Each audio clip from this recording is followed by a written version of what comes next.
Welcome back, ladies and gentlemen. This is another version of Ask That. My name is Clark Sell, and today we're going to talk about kids and kids in tech. But before we get there, Samantha, how are you doing? I'm doing great. So far it's working better the second time that we're trying this. We're going to have this conversation about kids in tech, the schools, code, all that kind of stuff. But before we get there, will you do a quick introduction of who you are? Yeah, I'm Samantha Dahlby. I live in Cedar Rapids, Iowa.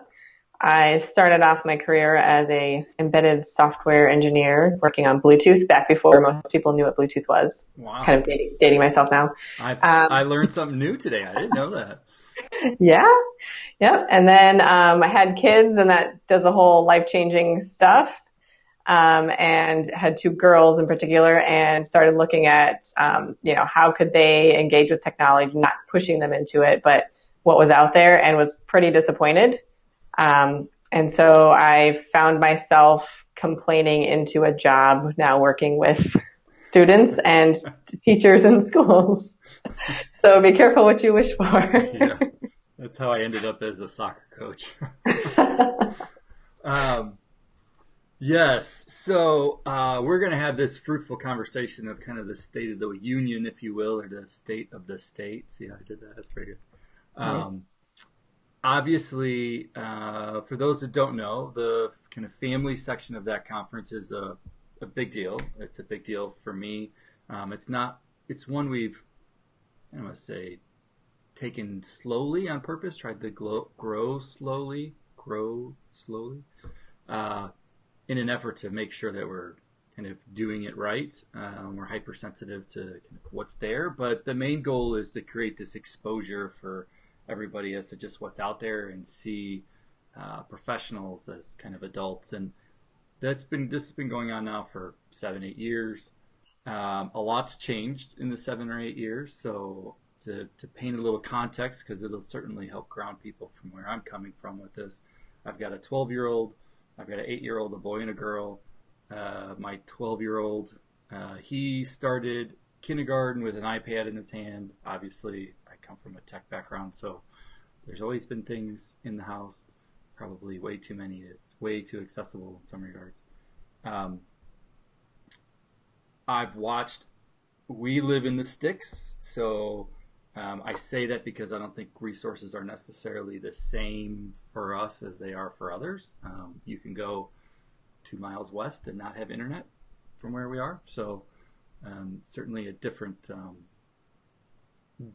in our town of 5,000.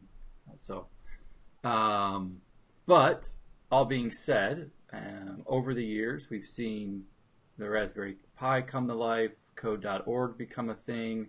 Other conferences take on family things. Schools take on a more tech-friendly, maybe, stance towards things. Kids now have phones. Mute her. There's Alexa in the houses. Smart TVs came and gone to pretty much, everybody having an iPhone or some device is not an uncommon thing and probably way too early of an age. I have to imagine you are in the same boat as everything that I pretty much just said.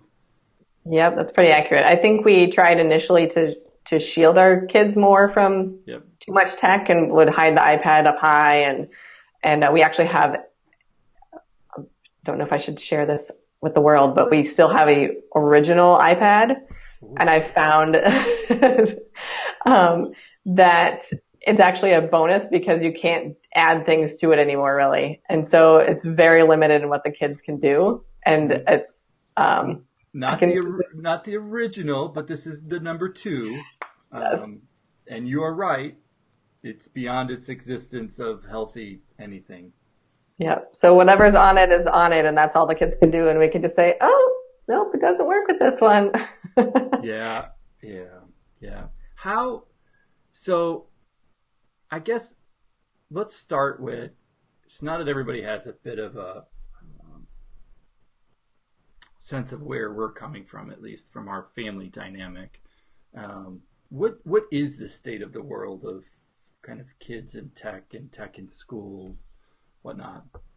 Sure. So we've seen schools, adopt, and I think at this point we can probably say they're all adopted at various levels of technology in the classroom or in the school.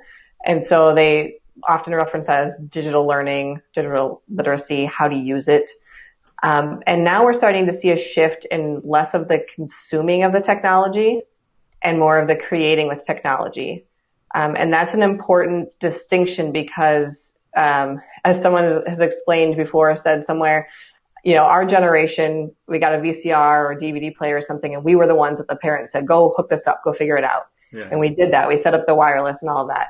Well, now we're the parents, the adults, and we're still doing that, and the kids just think it exists. It's everywhere. Why can't I access this in the van? Why can't I download something? Which, you can if you let your kids, but they don't understand it necessarily. And so in order for them to be successful in whatever field they go into, they need to have a better understanding of technology because that's just the direction we're going. In Iowa, we have large industries in agriculture, finance, manufacturing, and we're seeing automation happening in all of those, the security aspects. And so really the careers, even in a rural state, are having technology and computer science needs that are huge. You can go to code.org site and see their promote area. And then each state you can select and see how many open computing jobs there are each month. Sure. And it's in some of the states, it's very huge and they just can't fill those jobs because they don't have people that understand it. So we're not saying that every person is going to be a computer scientist, but having that understanding is becoming a basic need. And the schools are now trying to catch up with that and trying to implement that in to varying degrees. Again, some of them are slower to adopt. Sure. And some of them are, more at the forefront of things. I was, my wife and I were sitting at one of the local establishments over lunch one day, and it was a new place. And we were talking to the owners about how business was going, whatnot, and she was talking about this was probably about the same time as it is now, but a year ago. She was talking about getting new staff on hand, and the high schools and colleges were getting out, and she was getting a lot of kids that were from the trades, and the trades were farming, computers, and something else, some other. I don't want to say a mechanic, but some other kind of known trade. And I thought it was very interesting because at the most primitive level, the conversation is traded hands a bit to say that this is now a trade and not like, I don't want to say profession, but it's lost a bit of the glamour, if you will. I don't know if that's because we're kind of in rural America versus like the big city, but the jobs and things around here are certainly, at a time when I went to school and did this and got involved, to now, it's drastically a different world, not just in what we do, but how it is perceived. Yeah, sure. And I think we've seen some of that come about with the boot camps that have popped up. So that offers more, avenues to get into the profession or get into the area. People that are self-taught, which has happened since the beginning.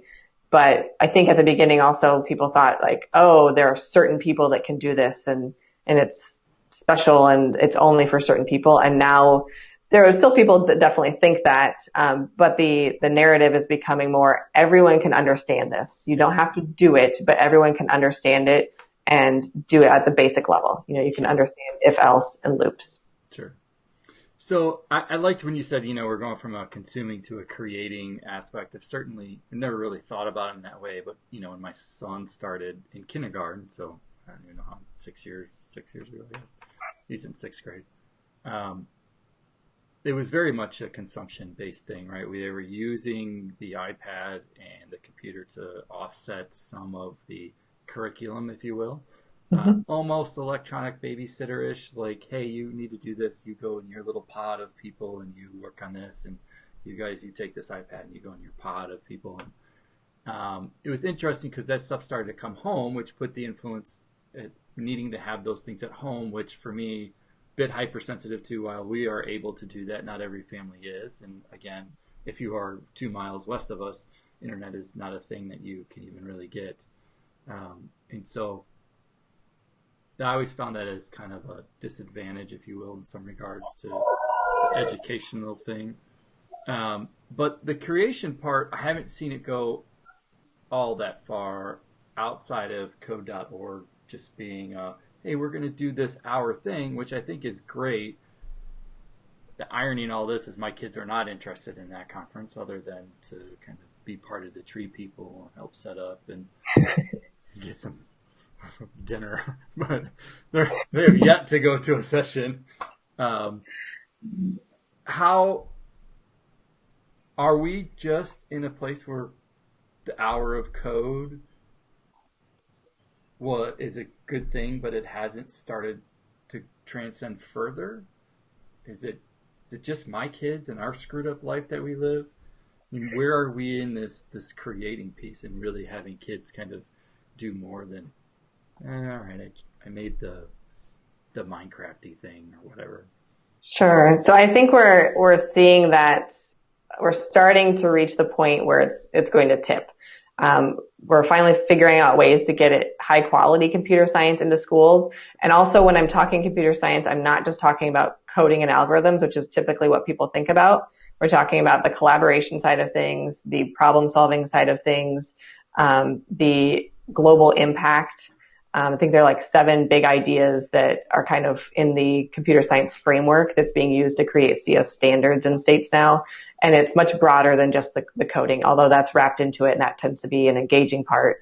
And so the creating part we're seeing in schools is becoming available in both plugged, where you're coding and using the computer, and unplugged, which is more the hands-on. So it's reaching more students that need that tactile learning experience, or they're not interested in the computers for whatever reason, or the programming, but they get the activities and they like the social aspect. So that gives them those same skills and the understanding that it is going to help them in whatever they do. And then sometimes they'll come back and maybe they were exposed to computer science through robots and they hated robots. They didn't like those. But then they find out that they can make lights light up. And they're like, oh, awesome. I can do lights and I can do, yeah, you can do music, and it's figuring out what they're interested in. And one of the things I say is, start with their interest.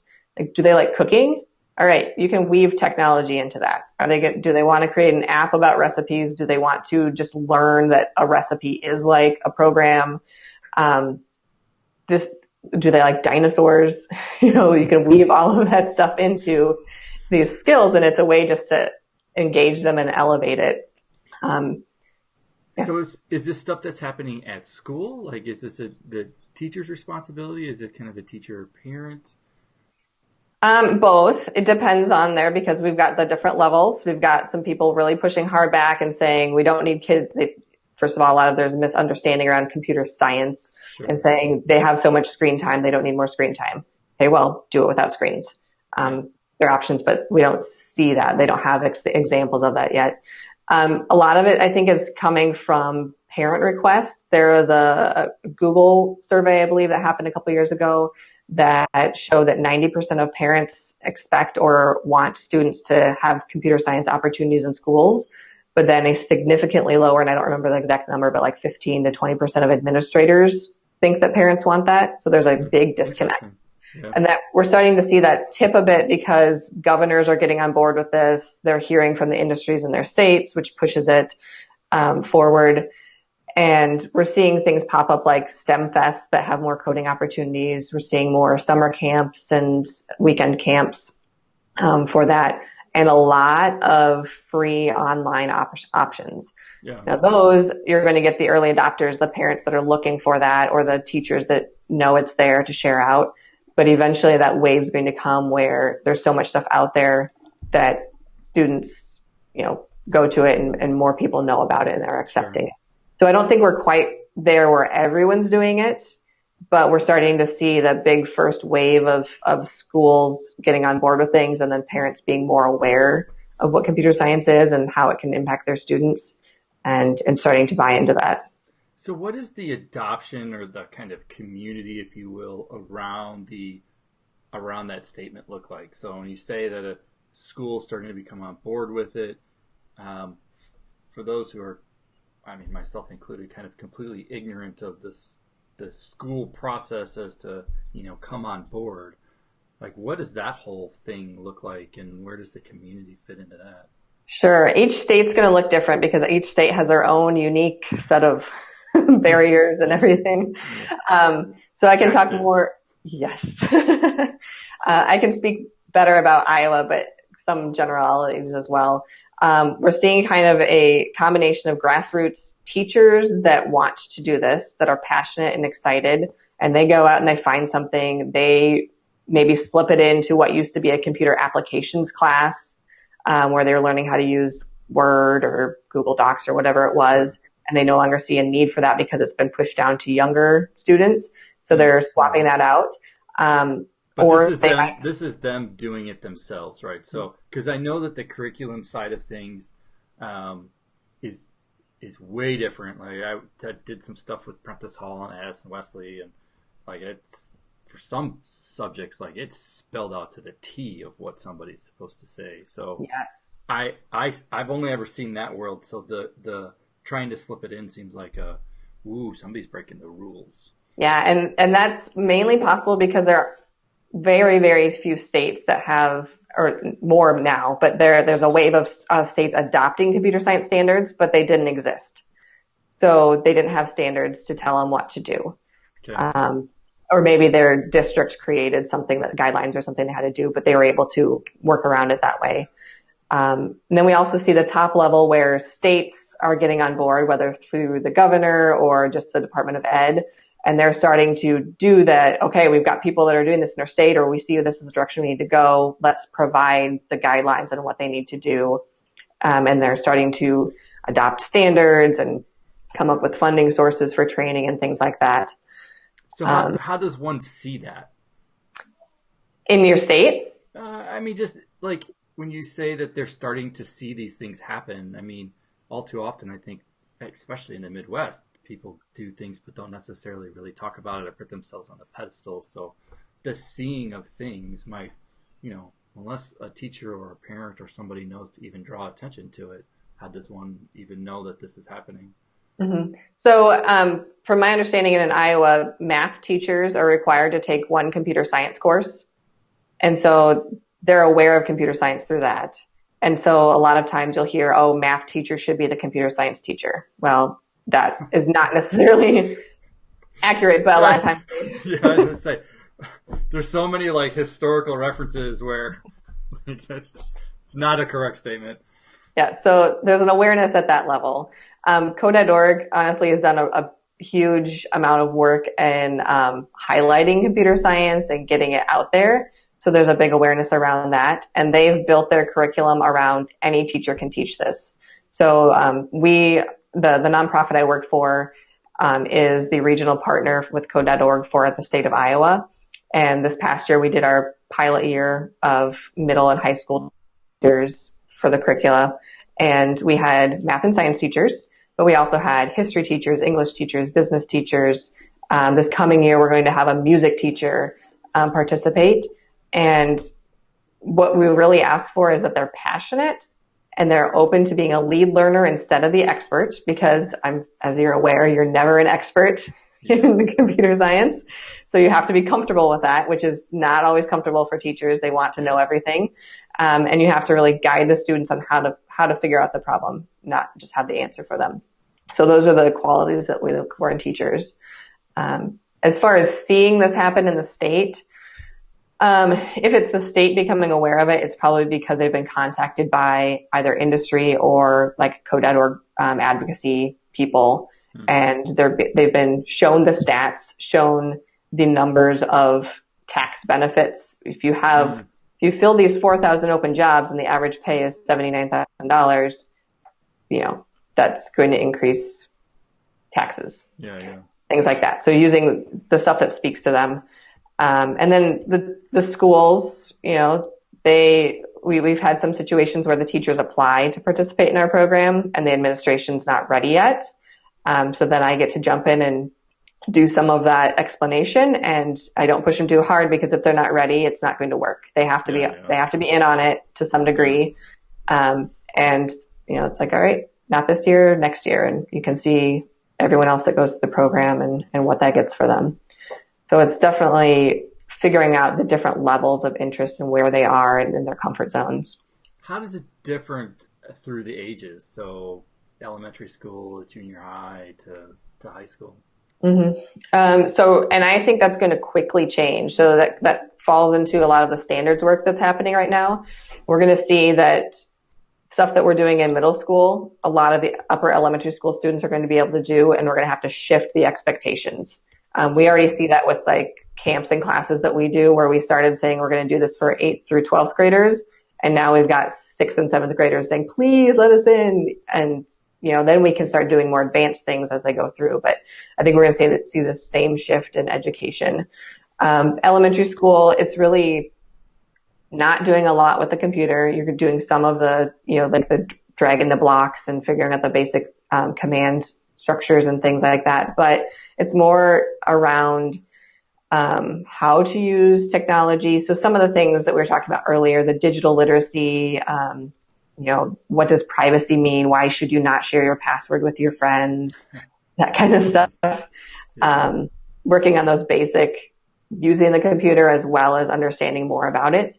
And then that's where a lot of the hands-on activities come in, where following instructions can be done building something physically, right? Not just doing it on the computer. So it's more visual and tactile, which is developmentally appropriate for that group.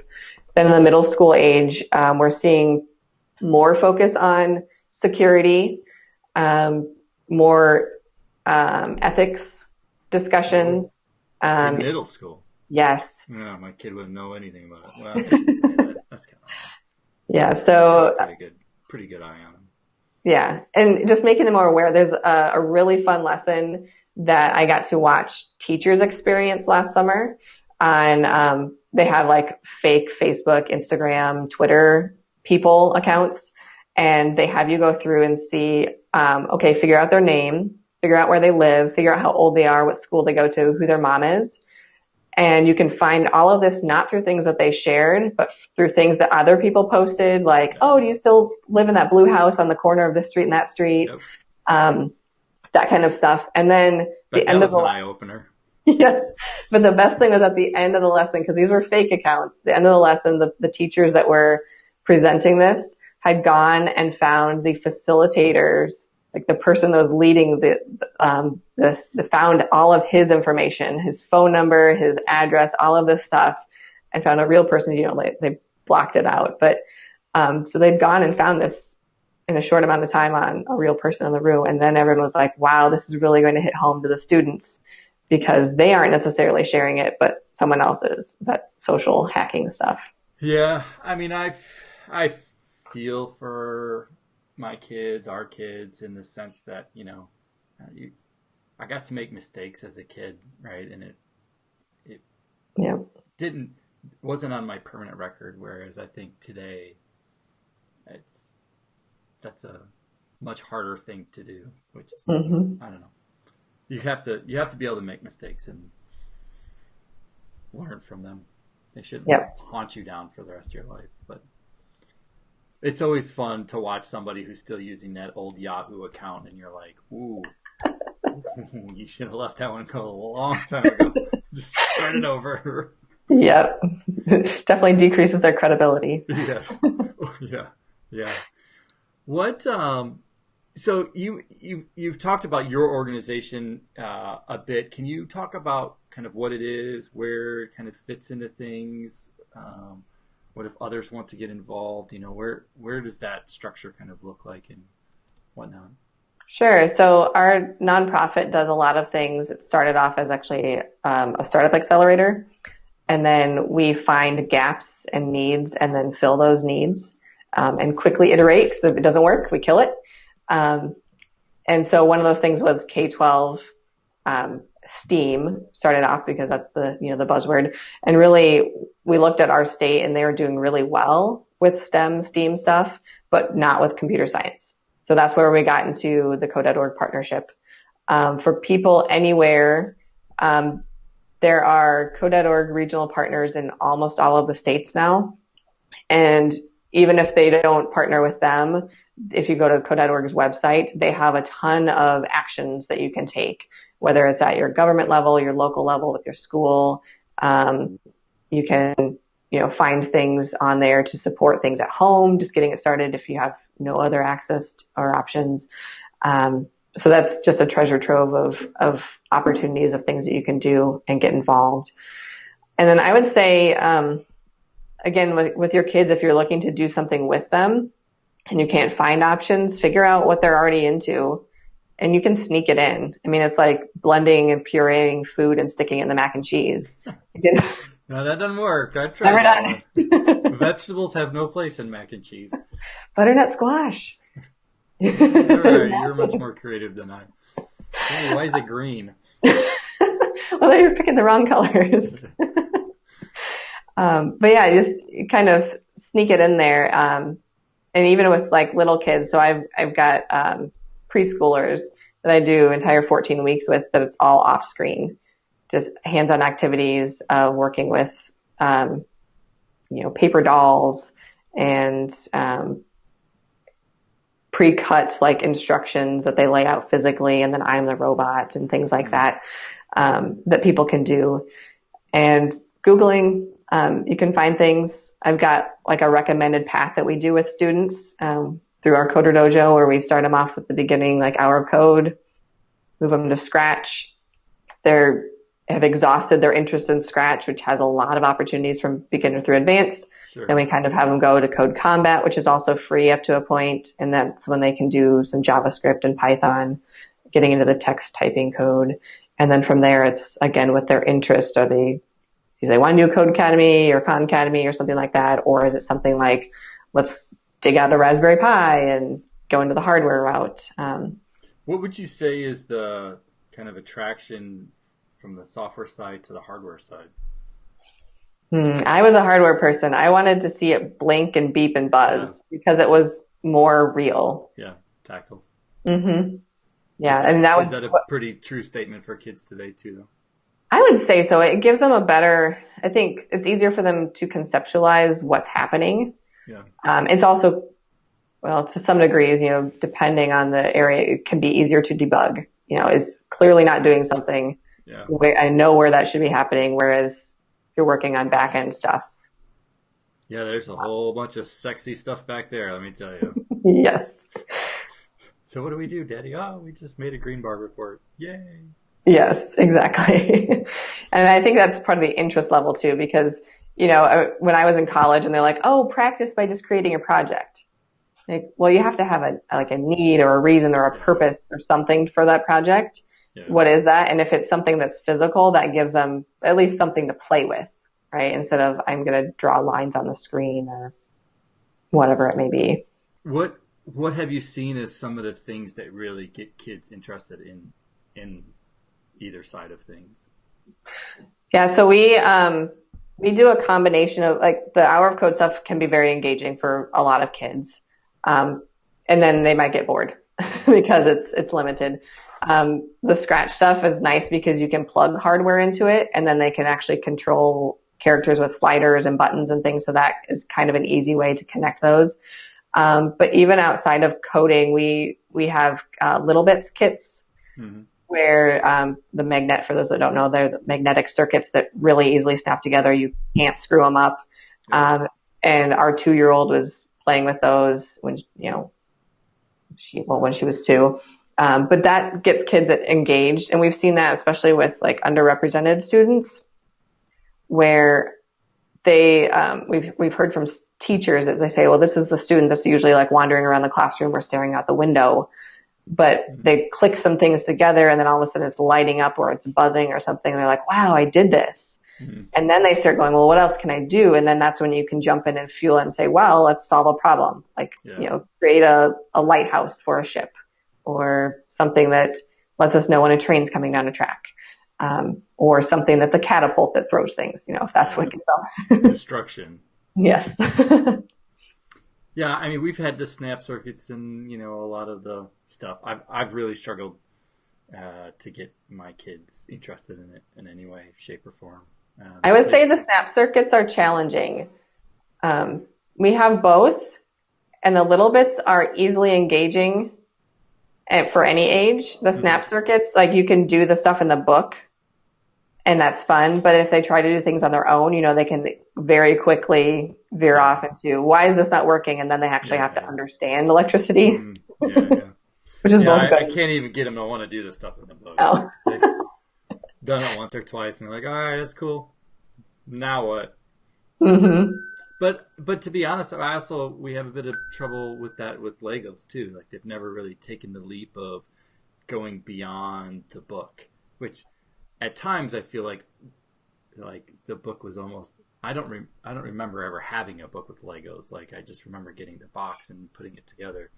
Every Lego set that we've ever bought's had an instruction manual, and I think it stifled creativity. Which, when they got to the Minecraft era of things, the creativity seemed to go through the roof, and then it just turned into sheer destruction across people. But I don't know. I personally at times struggle with it, but and then we yeah. try to step back. Right, we're inundated with it all the time, and I don't want to really force my hand. Let them figure out their own journey, and um, hmm I don't know, right, wrong, or indifferent. I don't know. Yeah. And people get into things at all different ages in life. One of the cool tools I like to use is a website as well, but they have like one magazine issue a year, I think. I think it's through Google called Careers with Code.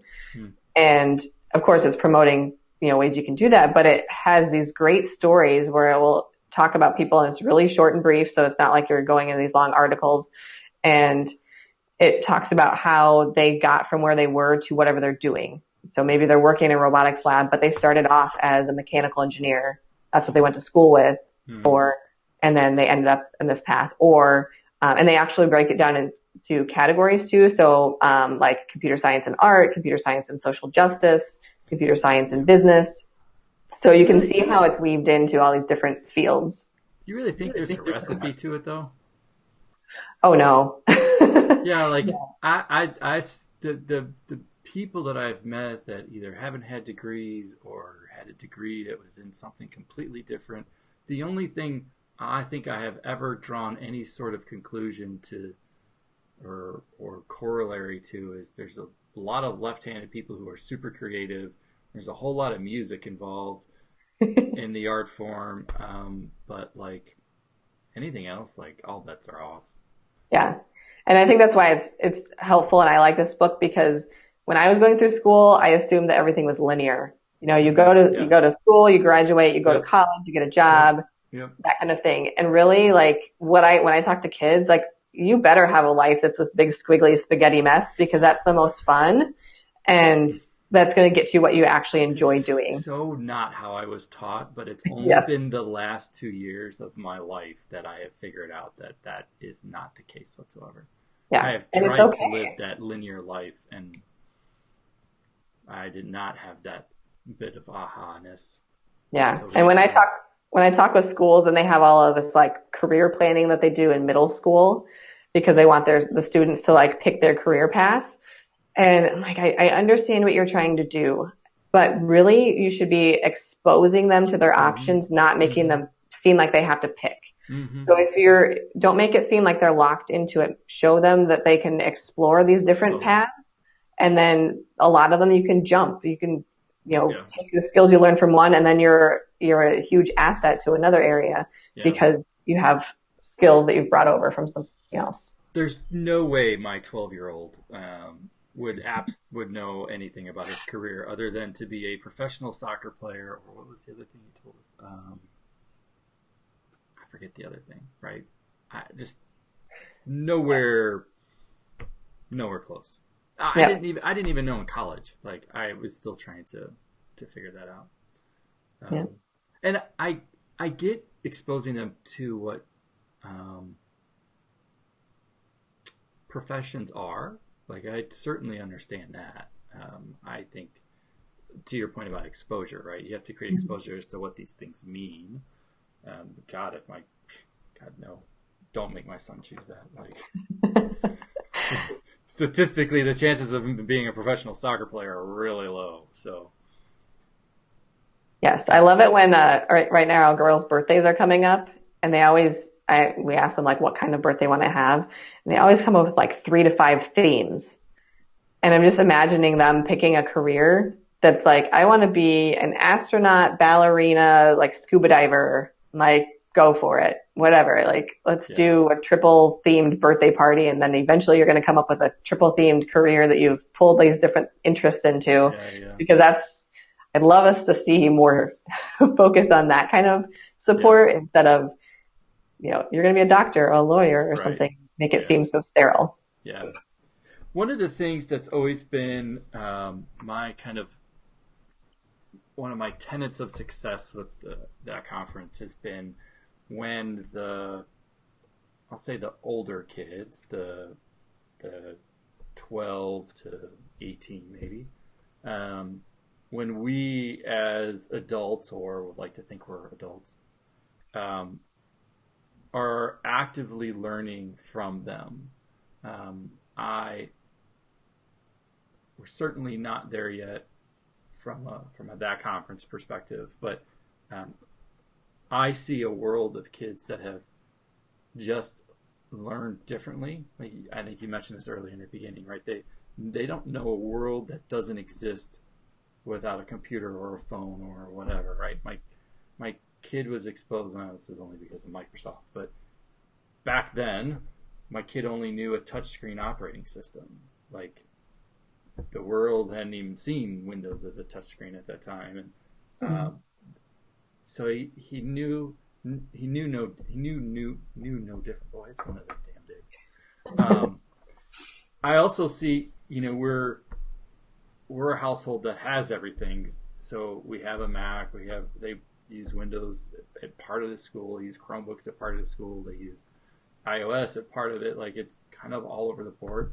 I've never heard my kids ever complain or think anything different than these things are all just a little bit different, and we use them all, which compared to today, well, I guess my peers, if you will, or our peers, there's a lot of fighting about what's the best operating system or the best phone, whatever. My kids don't care. Like, they're using a Mac one. Their biggest aha moment was like, I don't understand why I'm getting taught Excel when we use Google Sheets. Like, why do I need the other one if I already have it? It's totally valid, right? Like, and my only answer was for them, it's like, they think that's what is going to matter in 15 years, whereas it's like, you're learning one. Like, if you actually understood why it mattered in the first place, either one, it doesn't really, who cares? Like, it's a spreadsheet. Put some stuff in the boxes.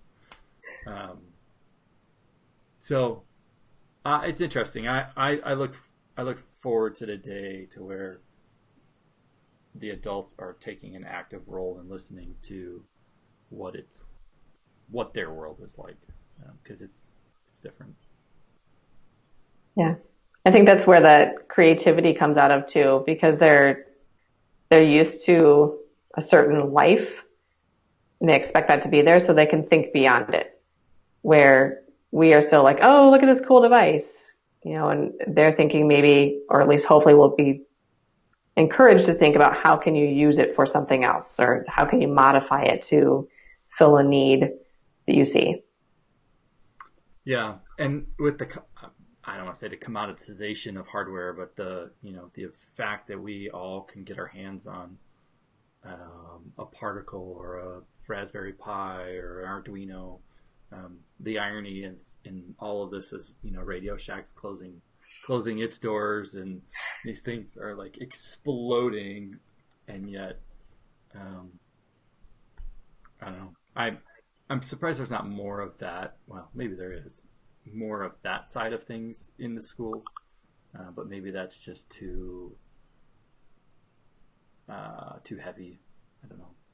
I think we'll see that because schools are getting on board with the makerspace movement, which started off, you get some Legos or just cardboard and stuff, which is perfectly fine to start with. I think once the adults and teachers either are excited or feel more confident or comfortable having electronics that they've paid for be tinkered with, because that's part of it too, is you give the kids something and you have to be okay with it not working if you give it to them. Yeah. Yeah. Yes, chances are high that the blue smoke will come up. Yes. Yeah. So it's part of that comfort level, some of the training and education for the teachers on how to do that, which doesn't exist really right now. Yeah. And maybe that start is taking something that's already broken and letting them open it up and they explore that way, as a kind of a gateway to get into using something that they can do something with. Yeah. How can parents, families, communities get involved in all this? What would be the most helpful thing that they can do? The collective they. I mean, it depends on what they're comfortable with. If they're comfortable with advocating, talk to a teacher that they think would be great at teaching it, get them on board, or their principal administrator to get it in the schools, start at that direction. If they are comfortable with the bigger arena, they could go at it from the state level or a district level.